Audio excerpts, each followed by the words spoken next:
জনগণ গণভোটে না নয়, জাতীয় পার্টিকেই না দিয়ে করে দিবে। জাতীয় পার্টি যদিও তাদের ফেসিবাদী মানসিকতা থেকেই না ভোটের পক্ষে কথা বলছে, তাদের এই কথাকে কেউই গুরুত্ব দিয়ে দেখবে না। আলহামদুলিল্লাহ, জাতীয় নাগরিক পার্টি এনসিপির মনোনয়নে এবং 10 দলীয় জোটের সমর্থনে রংপুর 4 পীরগাছা কাউনিয়া আসন থেকে আমি এবার ত্রয়োদশ জাতীয় সংসদ নির্বাচনে প্রতিদ্বন্দ্বিতা করছি।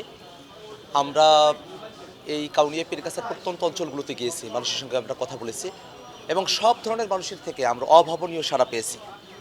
এবং মানুষের যে জনসমর্থন, মানুষের যে আবেগ এবং মানুষেরা যেভাবে শাপলাকলি মার্কায় ভোট দেওয়ার জন্য প্রস্তুতি গ্রহণ করে রেখেছেন, আমরা আশাবাদী ইনশাআল্লাহ কাউনিয়া পীরগাছায় রংপুর 4 আসনে আল্লাহ রাব্বুল আলামিন আমাদেরকে 12 তারিখে বিজয়ী করে নিয়ে আসবেন। বাংলাদেশে আইন শৃঙ্খলার যে পরিস্থিতি তা নিয়ে নির্বাচনের সময়কালে এক ধরনের শঙ্কা আমাদের মধ্যে রয়েছে। আমরা খেয়াল করে দেখেছি যে খুনোখুনির কিছু ঘটনাও ঘটেছে। গতকাল ঢাকায় মিরপুরে মারামারির ঘটনা ঘটল। এই সবগুলো জিনিস কিন্তু আইন শৃঙ্খলা পরিস্থিতির অবনতিকে নির্দেশ করে। আমরা সেই 5 আগস্টের পর থেকে বলে এসেছি, যারা ফেসিবাদের দোসর এবং যারা গণহত্যার সাথে সম্পৃক্ত ছিল তাদেরকে যদি গ্রেফতার করে শাস্তির আওতায় নিয়ে আসা সম্ভবপর হতো, যদি অবৈধ অস্ত্র যেখানে আছে সেগুলো যদি উদ্ধার করা হতো, সেক্ষেত্রে আইন শৃঙ্খলা পরিস্থিতিকে অনেকটাই কন্ট্রোলে রাখা সম্ভবপর হতো। আবার পুলিশ বাহিনীকে আমরা ঢেলে সাজানোর কথাও বলেছি। আপনারা সম্প্রতি খেয়াল করে দেখেছেন যে অস্ত্র উদ্ধার করতে গিয়ে র্যাবের একজন সদস্য তিনি নিহত হয়েছেন। এই বিষয়টা কিন্তু একটা আশঙ্কার জায়গা তৈরি করে যে অনেকের কাছে অবৈধ অস্ত্র রয়েছে, যারা সেগুলো এই নির্বাচনের সময়কালে অবৈধভাবে সেগুলো প্রয়োগ করতে পারে। সে কারণে প্রচার প্রচারণা এবং অন্যান্য বিষয়গুলো নিয়ে সারা দেশব্যাপী এক ধরনের শঙ্কা রয়েছে। এখনও পর্যন্ত সেটা খুব মারাত্মকভাবে প্রকাশিত হয়নি। সুপ্তভাবে যে শঙ্কাগুলো রয়েছে এবং যা বিচ্ছিন্নভাবে সামনে চলে এসেছে, এটা কিন্তু ইঙ্গিত বহন করে যে সুপ্তভাবে এই সংকটটা কতটা প্রকট। এবং আমরা এই কারণে সরকারের কাছে এবং বিশেষত নির্বাচন কমিশনের কাছে আমরা আহ্বান জানাই যে আইন শৃঙ্খলা বাহিনীকে যেন সার্বক্ষণিক 24/7 যেন তাদেরকে প্রস্তুত রাখা হয় এবং যে কোনো ধরনের পরিস্থিতি তারা যেন সাহসের সাথে মোকাবিলা করতে পারে এবং নিরপেক্ষতার সাথে মোকাবিলা করতে পারে, সেটা সবথেকে বড় কনসার্নের বিষয়।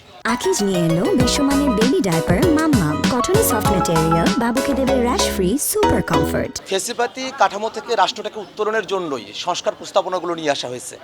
জাতীয় পার্টি নিজেই স্বৈরাচার ছিল, তারা ফেসিবাদের দোসর, অতএব ফেসিবাদী কাঠামো থেকে দেশটা উতরে যাক সেটা তো জাতীয় পার্টি কোনো কালেই চাইবে না।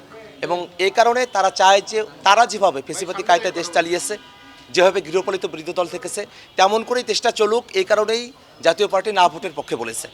তারা জানে না ভোটের পক্ষে যদি এখানে তারা তাদের সমর্থন নিয়ে আসে, এটা কোনোভাবেই তারা এটাকে ফলপ্রসূ করতে পারবে না। বাংলাদেশের জনগণ কোনোভাবেই না ভোটকে সমর্থন করছে না। বাংলাদেশের মানুষেরা গত 54 বছর ধরে রাষ্ট্র কাঠামোর মধ্য দিয়ে যে নিষ্পেষণের শিকার হয়েছে, সেখান থেকে মানুষেরা মুক্তি চায়।